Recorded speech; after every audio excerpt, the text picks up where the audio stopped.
आप भी वो जीवन में हमेशा याद रखना कि जो आपने कील ठोकी थी और कील निकाल भी ली, पर उस लकड़ी के दरवाजे में जो छेद हो गए, जो जख्म हो गए, वो कभी नहीं भरे जा सके। जब भी किसी को बोलें, जब भी हम किसी पे गुस्सा करें या किसी पे हाथ उठाने की सोचें, तो 100 बार सोचें, 5 बार नहीं, 10 बार नहीं, 100 बार सोचें कि क्या ऐसा कर सकते हैं। क्या हम बिना गुस्सा करे भी गुस्सा कर सकते हैं? गुस्सा मतलब क्या? असहमति। हंसवाहिनी विद्यादायिनी माँ सरस्वती के मंदिर में, सुंदर प्रांगण में, और हमारे दोनों तरफ सरस्वती है, इधर भी सरस्वती और उधर भी माँ सरस्वती। तो सबसे पहले क्या हम उनकी आराधना करें, फिर बात शुरू करें? क्या सब प्रार्थना करने को तैयार है? प्रार्थना कुर्सी पर बैठकर करना चाहेंगे या श्रद्धा के साथ अपने स्थान पर खड़े होकर दोनों हाथ जोड़कर प्रार्थना करना चाहेंगे? और जिसको वो प्रार्थना याद नहीं है, तो यह स्क्रीन पे आपको नजर आएगी वो प्रार्थना। सबसे पहले माँ सरस्वती का ध्यान करने के बाद प्रथम पूज्य गणनायक गजराज, उनको मैं बहुत प्रणाम करता हूं। और यहाँ बच्चे भी बैठे हैं, मैं बच्चों के नाम पूछ रहा था जिनको पुरस्कार मिल रहे थे, तो एक बच्चे ने बताया मेरा नाम विनायक है। तो मेरे पास 2 कारण हो गए आपको एक बात बताने की जो आपको प्रेरित करेगी। गणेश जी के भाई का नाम था, कौन बताएगा बच्चा? क्या नाम था? किसने बताया? कार्तिकेय। आपका नाम बताइए मैडम, खड़े हो आप। क्या नाम है आपका? किरण जी। तो किरण जी के लिए सब लोग ताली बजाएं पहले। वैसे आपके लिए बजा सकते हैं। आपका क्या नाम था? मनोज सोनी। चलिए, तो भगवान शिव और मां पार्वती के 2 बच्चे थे, एक विनायक और एक कार्तिकेय। जब वो बच्चे बड़े हुए तो उनको लगा माता पिता को कि अब इनका विवाह कर देना चाहिए। माता पिता ने एक शर्त रखी कि जो भी संसार का चक्कर लगाकर पहले मेरे पास आएगा, उसी का विवाह पहले करेंगे। तो आपको ध्यान होगा कि गणेश जी का वाहन होता है चूहा, भगवान कार्तिकेय का वाहन था मयूर। तो जैसे ही माता पिता ने शर्त रखी, वो अपने मोड़ पे बैठे और संसार का चक्कर लगाने चले गए। गणेश जी अधिक बुद्धिमान भी थे। उनके दिमाग में आया कि ये तो चूहा है, मैं इतना भारी, मैं बैठ जाऊंगा तो चल भी नहीं पाएगा। गणेश जी के बाद विचार आया और बहुत पवित्र विचार उनके आया। उन्होंने शिव और पार्वती का एक चक्कर लगाया और उनके पैर छू लिए। और जब शिव जी ने पूछा कि हे विनायक, तूने ये क्या किया, तो गणेश जी ने कहा कि मेरे माता पिता ही मेरा संसार है, मैंने आप दोनों के चक्कर लगा लिए, मैंने संसार का चक्कर लगा लिया। और फिर गणेश जी का विवाह हुआ और इतना जोरदार हुआ कि उनकी 2 पत्नियां थी, रिद्धि और सिद्धि। कार्तिकेय शायद ये नाम आपने सुना होगा, पर अगर हम हिंदू कैलेंडर को देखें तो उसमें जो 8वां महीना होता है वो कार्तिक का महीना होता है। ये वही भगवान कार्तिक हैं, तो उनको भी मैं प्रणाम करता हूं। आज से 117 साल पहले जिस जगह मैं खड़ा हूं, वहां एक ऐतिहासिक घटना हुई और सेठ जौहर मल जी जालान ने एक छोटा सा प्रयास शुरू किया और वो जो शिक्षा का बीज उन्होंने बोया, वो आज एक विशाल वट वृक्ष बन चुका है, जिसकी छाया में हम सब लोग यहाँ बैठे हैं। मुझे बहुत खुशी हुई जब मैं आशीष शर्मा जो यहाँ पुरस्कार दे रहे थे, तो उनके फादर भी साथ आए थे, तो बोल रहे थे कि इसके परदादा भी यहाँ पे टीचर थे। ये पीढ़ी दर पीढ़ी लोगों को शिक्षा का लाभ मिल रहा है। मैं ऐसे समय पे उस व्यक्ति को जो आज इस दुनिया में तो नहीं है, हमारे बीच में तो नहीं है, पर हमारे दिमाग में है, हमारे जहन में है, आज भी प्रासंगिक है, उनको बहुत श्रद्धा से और आदर से याद करना चाहता हूं। हम जब भी कोई काम करने का सोचते हैं तो हमें लगता है कि काम बहुत बड़ा है, और ये बच्चों के सामने ही नहीं, उनके जो परिजन यहाँ बैठे हैं उनके सामने भी ये चुनौती आती है। एक बार एक जंगल में आग लग गई, सभी पक्षी सभी पशु इधर उधर भागने लगे। एक छोटी चिड़िया थी, उसने कहा कि मैं इस जंगल में रहती हूँ, इस जंगल में मेरा घर है, इसमें मुझे संरक्षण मिला, इससे मुझे भोजन मिला, ये जंगल मेरा है, मुझे कुछ करना चाहिए, मुझे इसको बचाना चाहिए। वो उड़ी और मन में जैसा उसने तय किया था, नदी पर गई, अपनी चोंच में 2 बूंद पानी भरा और जंगल की आग पर डाल दिया। वो करती रही, शायद उसका प्रयास नाकाफी था और वो अपना पंख भी जला बैठी, पेड़ पे रुकी पंख की आग बुझाने के लिए। तो सामने कौवा बैठा था, वो चतुर था, चालाक था, जैसे अब हम लोग भी चतुर और चालाक होकर समझदार हो गए हैं जब हम अपना हित पहले सोचते हैं, जंगल का, ये हमारी भूमि का हित पहले नहीं सोचते। तो उसने कुछ सलाह दी कि ए चिड़िया, तुझे पता है जंगल की आग कितनी विशाल है, तेरी चोंच की 2 बूंद पानी से इस जंगल की विशाल आग बुझ नहीं सकती, तू जो कर रही है इससे क्या फर्क पड़ता है। और चिड़िया ने जो कहा वो मैं आपको दोहरा रहा हूं, और फिर आप याद करेंगे जो 117 साल पहले घटना हुई उसको, कि क्या भावना रही होगी कि ऐसा बीज अंकुरित किया गया। चिड़िया ने कहा, ए कौवे, मुझे पता है कि मेरी चोंच की 2 बूंद पानी से इस जंगल की विशाल आग नहीं बुझ सकती, पर आज से 100 साल बाद जब इस जंगल का इतिहास बांचा जाएगा, मेरा नाम आग बुझाने वालों की सूची में शामिल होगा, बैठकर तमाशा देखने वालों की सूची में। उस समय भी हजारों लोग थे, पर एक व्यक्ति था जिसने ऐसा सोचा कि जो अंधकार का जो अंधेरा है, अशिक्षा का जो अंधेरा है, इसे दूर करूं और मैं प्रयास करूं।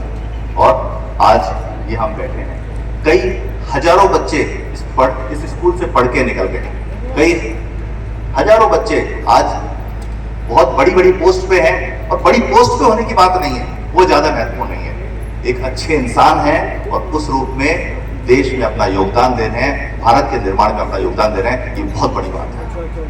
और जैसा मैं अभी बच्चों को देख रहा था कि बहुत प्रतिभाशाली हैं, न सिर्फ पढ़ाई में प्रतिभाशाली हैं, खेल में प्रतिभाशाली हैं, बल्कि सांस्कृतिक कार्यक्रम में भी टॉप है बच्चे, टॉप है। ये जो पेरेंट्स बैठे हैं, जो गौरवान्वित अभिभावक गण मेरे सामने बैठे हैं और जो बच्चे बैठे हैं, क्या आप अपने बच्चों के लिए एक बार ताली नहीं बजाना चाहेंगे?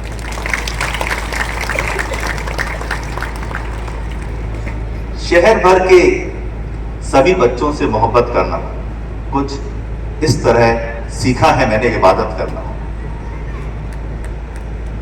अगर आप बच्चों को प्यार करते हो तो आप भगवान की इबादत करते हो, भगवान की प्रार्थना करते हो, इससे अच्छा काम और चले मोबाइल। अपने बच्चों को सभी प्यार करते हैं, ये स्वाभाविक जैवीय गुण है, ये बायोलॉजिकल इंस्टिंक्ट है जो पशुओं में भी मिलती है। पर हाँ, इंसान तो मैं उसे मानूंगा जो हाँ अपने बच्चों के साथ दूसरे उनके बच्चों को भी प्यार करते हैं, उनका भी भला सोचते हैं, वही सही मायने में इंसान है। हाँ या ना? वैसे तो शेखावाटी क्षेत्र के और विशेषकर झुंझुनू और झुंझुनू में भी नवलगढ़ के लोग बहुत बुद्धिमान हैं, तो मैं समझ रहा हूँ कि मेरी सब बात उनको समझ में आ रही होगी। पर अगर बात समझ में आ जाएगी, ताली बजाओगे तो मुझे पूरा विश्वास हो जाएगा कि हाँ समझ में आ गई है।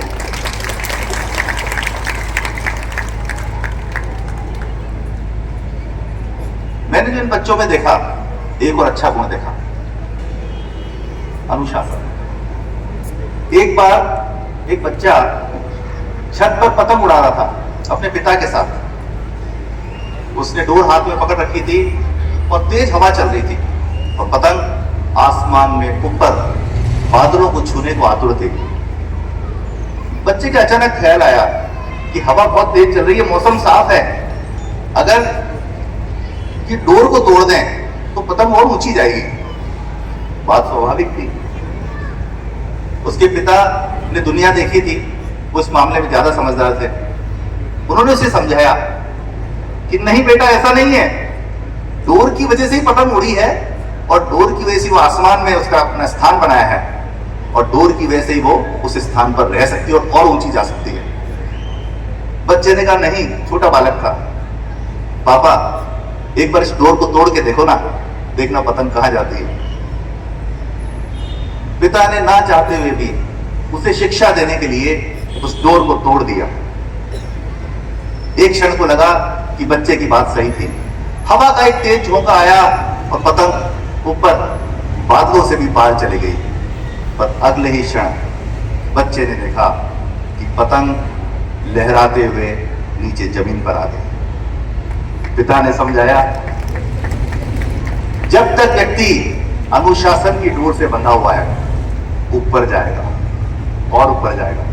जिस दिन जिसने भी अनुशासन की डोर तोड़ी, उसका जमीन पर आना, उसका पतन निश्चित है। बच्चे को ये बात समझ में आ गई। आपके भी समझ में आए तो ताली बजाइए।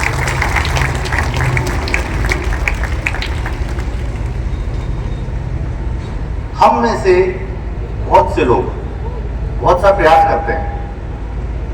अभी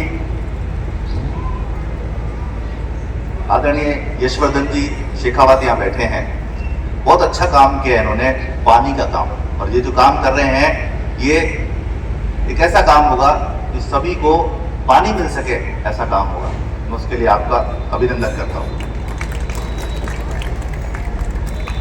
पर जीवन में जब हम आगे बढ़ते हैं तो बाधाएं आती है। एक उदाहरण और देना चाहता हूं मैं। वो आदमी है नहीं, मेरे से जूनियर एक अधिकारी है, आईएएस अधिकारी हैं, उनका नाम है जोगाराम। उन्होंने जब प्रयास किया था तो वो ग्राम सेवक बने थे। फिर उन्होंने प्रयास किया, फिर प्रयास किया। वही आदमी प्रयास करने से, मेहनत करने से, लगन से, निष्ठा से बाद में आईएएस बने, कलेक्टर बने। अब तो कलेक्टर से भी बहुत ऊंची पोस्ट पे हैं। ये इस बात का प्रमाण है कि हम जो हम करना चाहें, हम अगर तय कर लें, मन की शक्ति है। दूसरों की जय के बारे में नहीं सोचते, अपने ऊपर विजय प्राप्त करने की कोशिश करते हैं, हम कुछ भी कर सकते हैं। एक बच्चा, वही वाला बच्चा, पतंग उड़ाने के बाद जू में गया, चिड़ियाघर, और उसने देखा कि बड़ा हाथी एक छोटी कमजोर सी रस्सी से बंधा हुआ है।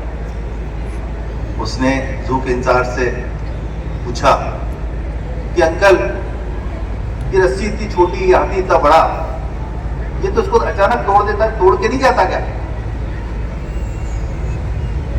इंचार्ज ने कहा कि नहीं, यह इस रस्सी को कभी नहीं तोड़ेगा। पर ये रस्सी तो बहुत कमजोर है। हाँ, ये रस्सी कमजोर है, पर जब ये हाथी हमारे जू में आया था तब एक छोटा बच्चा था और एक छोटी सी रस्सी और एक छोटी सी खूंटी से इसको बांध दिया था।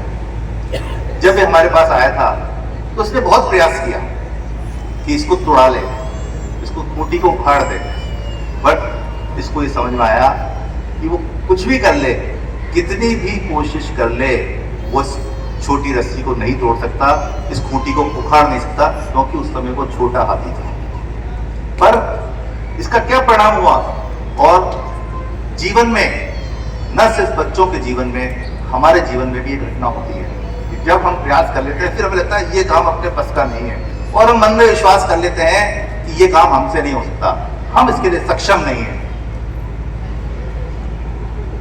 और जू कीपर ने कहा कि अब समय के साथ साथ ये हाथी ज्यादा अनुभवी हो गया है, विशालकाय हो गया है, इस छोटी रस्सी ही नहीं, लोहे की मजबूत साकल को भी तोड़ सकता है, पर इसके मन में यह बात बैठ गई है कि मैं इस बाधा से पार नहीं पा सकता। तो यदि हम भी अगर ये सोच लें कि हम ये नहीं कर सकते, जोगाराम जी अगर सोचते कि मैं तो भाई परीक्षा में मैं तो ग्राम सेवक ही बनाऊं, शायद प्रयास नहीं करते, वो उसी रस्सी से बंधे होते, आज कहीं किसी पटवारी या कोई ब्लॉक में कहीं अपनी सेवा दे रहे होते। समझ में आ रही है मेरी बात? बच्चों को समझ में आ रही है क्या बात? ये बच्चों से बात मुझे याद ध्यान आ रही है, मैं जब 5वीं कक्षा में था तो हमारे हिंदी की रीड एंड रीडर चलती थी। पंडित सोनलाल द्विवेदी की एक कविता थी, आपने सुनी होगी। लहरों से डरकर नौका पार नहीं होती, कोशिश करने वालों की हार नहीं होती। किस किस ने सुनी है? अरे सबने सुनी। उस आइसक्रीम वाले को मेरी बात समझ में आ रही है, इसलिए वो घंटी बजा रहा है। नन्ही चींटी जब दाना लेकर चढ़ती है, चढ़ती दीवारों पर, चढ़ाई भी होती है दीवार पर, आपने देखा होगा 100 बार फिसलती है, पर मन का विश्वास रगों में साहस भरता है। चींटी को पता होता है कि मैं जा पाऊंगी। चढ़कर गिरना, गिरकर चढ़ना ना करता है, आखिर उसकी कोशिश बेकार नहीं होती, कोशिश करने वालों की हार नहीं होती। अगर एक प्रत्येक बच्चा ये तय कर ले, और यही वो विश्वास चीज है, मन का विश्वास या मन की शक्ति, जो एक नन्ही सी चींटी को भी हाथी से बड़ा बनाएगा। वो हाथी उस काम को नहीं कर पा रहा क्योंकि उसमें ताकत है, पर उसमें अब वो ये कॉन्फिडेंस नहीं रहा कि मैं इस काम को कर सकता हूं। चींटी उस काम को कर सकती है। कौन कौन बच्चे ऐसे हैं जिनको एग्जाम से डर लगता है? जब पेरेंट्स का भी एग्जाम होता है साथ में, तो पेरेंट्स को डर लगता होता है। कौन कौन बच्चे ऐसे हैं, अरे बच्चों मोबाइल बाद में देखना, मोबाइल बाद में देखना। कौन कौन बच्चे हैं जिनको एग्जाम से डर लगता है? बताओ। किसी को नहीं लगता? पेरेंट्स? ठीक है। और प्रार्थना ऐसे मन से नहीं करी आपने, मन से प्रार्थना नहीं करी। क्या ये संभव है क्या कि एग्जाम हो, अगले दिन एग्जाम हो, और माता पिता भी निश्चिंत रहे और बच्चा भी निश्चिंत रहे? क्या ये संभव है क्या? बताओ भाई। नहीं है। मैं ऐसी विधि बताना चाहता हूं, आप जानना चाहते हो क्या? कौन कौन जानना चाहता है? हाथ खड़ा करो। तो डर लगता है जब भी हाथ खड़ा करो। एक बार एक किसान था, उसका समुद्र के किनारे खेत था, तो मौसम बहुत खराब रहता था। आंधी आती, बहुत तेज बरसात आती, पूरी फसल नष्ट हो जाती थी। उसे एक नौकर की आवश्यकता थी। उसके यहां कोई नौकरी नहीं करता था, इतना मौसम खराब रहता था। उसने आवेदन दिया कि साहब, विज्ञापन दिया कि मुझे एक नौकर की आवश्यकता है जो मेरे खेत खलिहानों को संभाल सके, जो मेरी गायों और भैंसों की रक्षा कर सके। एक ही व्यक्ति उसको मिला। उसने उसे पूछा कि भाई बताओ तुम्हारी क्या योग्यता है? यहाँ बहुत तूफान आते हैं, बार बार समुद्री तूफान आते हैं, मेरा पशुधन और मेरा अनाज नष्ट हो जाता है। उसने कहा मेरे में एक ही योग्यता है कि मैं तूफान आने पर भी शांति से सो सकता हूं। किसान को ये उत्तर बड़ा अजीब सा लगा। बोले तो सो जाएगा, तूफान आएगा, सो जाएगा तो मेरा क्या काम करेगा? मैं तो इसीलिए रख रहा हूं। पर उसके पास कोई चारा नहीं था, मजबूरी थी। एक ही आदमी आया, बोले अच्छा तू रख ले, आजा। किसान ने उसे देखा, उसका उत्तर तो अच्छा नहीं लगा था, पर उसे उसका काम बहुत अच्छा लगा। उसको कहो ना 3 बजे उठ जाता, पहले एक जना तो उठ जाओ, उसको क्या हो घंटी वाले।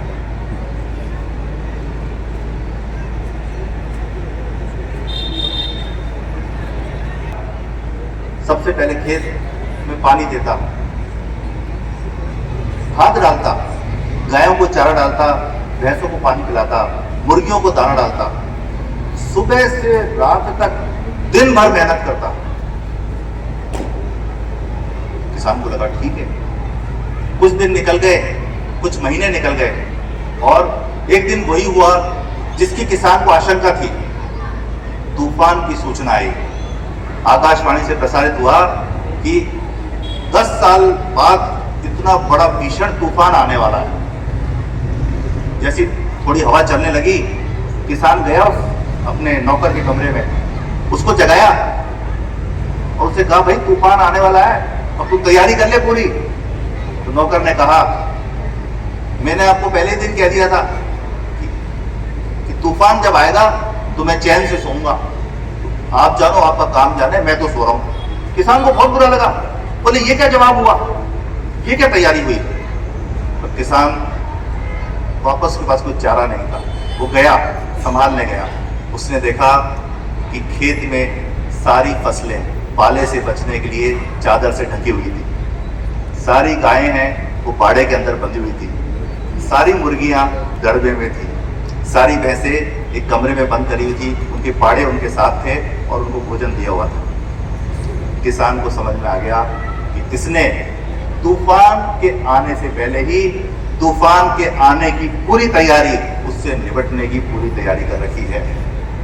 और जो भी व्यक्ति अपने आगे आने वाले जीवन संग्राम में जो पूरी तैयारी करके रखता है, फिर न तो उसको तूफान आने से डर लगता है, न उसकी कोई परीक्षा हो। ये तो बच्चों की परीक्षा है, स्कूल की परीक्षा है। जब जिंदगी हमारी परीक्षा लेती है, जीवन की परीक्षा लेती है, जिसकी तैयारी है उसको डरने की कोई जरूरत नहीं। पर तैयारी कई महीनों पहले, कई साल पहले करनी पड़ेगी। फिर आप कॉन्फिडेंस से जाओगे, एग्जाम देके आओगे, डर भी लगेगा, और जो रिजल्ट आप चाहते हो वो रिजल्ट भी मिलेगा।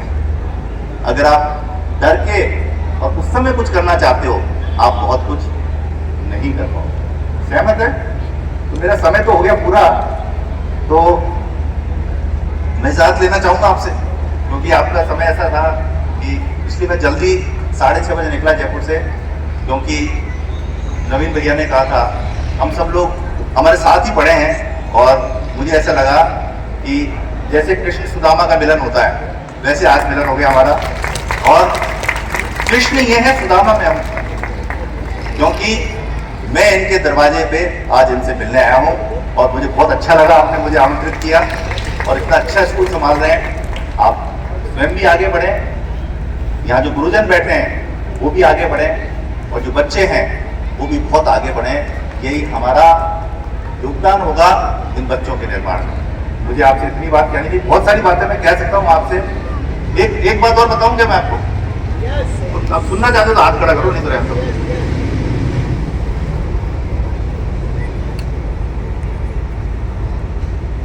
गुस्सा किस चीज को आता है? मैं भी मेरा हाथ खड़ा कर रहा हूं। गुस्सा किस किस को आता बताओ? बच्चों को तो ज्यादा आता है आजकल। मेरे बच्चों को बहुत गुस्सा आता है, बड़े हो रहे ना उस उम्र में।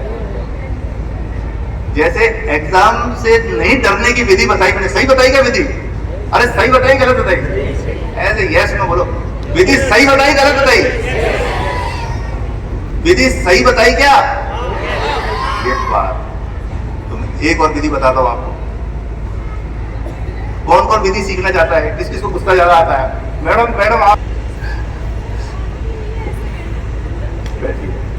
मैं बहुत आदर से आपका नाम इसलिए ले रहा हूं कि जो बात है उसको आपने स्वीकारा, और निसंकोच जब हम यहाँ घर में बैठे और बात कर रहे हैं, क्योंकि किसी भी बीमारी का इलाज तभी संभव है जब उसका निदान हो जाए, उसकी पहचान हो जाए। आपने पहचान कर ली, फिर दवा देना सरल है। जो बड़े बड़े डॉक्टर हैं ना, 500 रुपए लेते हैं, 1000 रुपए लेते हैं, वो कोई नई अलग दवा नहीं है। दवा वही है, दवा तो वही आती है 5 रुपए 10 रुपए, पर वो पहचान करता है कि इसको बीमारी क्या है। सही है कि बात ये? ठीक है। आमिर जी अभी आपको भी सुनेगा, आज मैं गाना आपका एक सुन के जाऊंगा। ठीक है। तो एक बच्चा था, उसको बहुत गुस्सा आता था। जब बच्चा अपने टीन्स में होता है ना, 12-13 साल का हो जाता है, तब उसको गुस्सा थोड़ा ज्यादा आता है। अरे ये मोबाइल में लड़की है, मोबाइल ले लो भैया। अरे ये गड़बड़ कर देगा तेरे आगे, जमा कर लो उसका मोबाइल। तो गुस्सा आता है कि नहीं आता है? बता। आता है ना? तो सुन ले, फिर चूक जाएगी। ऐसा अवसर नहीं आएगा। देखो मैं बता दूं बेटा आपको, मैं जब आज आपसे बात कर रहा हूँ ना, न तो ये 50 साल में मेरे जीवन में घटना हुई और न आगे कभी इस जीवन में होगी। आज मैं आपसे पहली बार और अंतिम बार मिल रहा हूं, इस तरह से बात कर रहा हूं, ठीक है। तो ये तो ऐसा हुआ कि मैं कुछ आपको देने आया हूं, तो अपनी अंजुरी जो है उसको यूं रखो, उसको ग्रहण करो, बहुत आगे जाओगे जीवन में। अभी घर में बहुत फायदा होगा, मम्मी से झगड़ा बंद हो जाएगा। मम्मी से झगड़ा होता ही नहीं होता है, मोबाइल वाले दिन।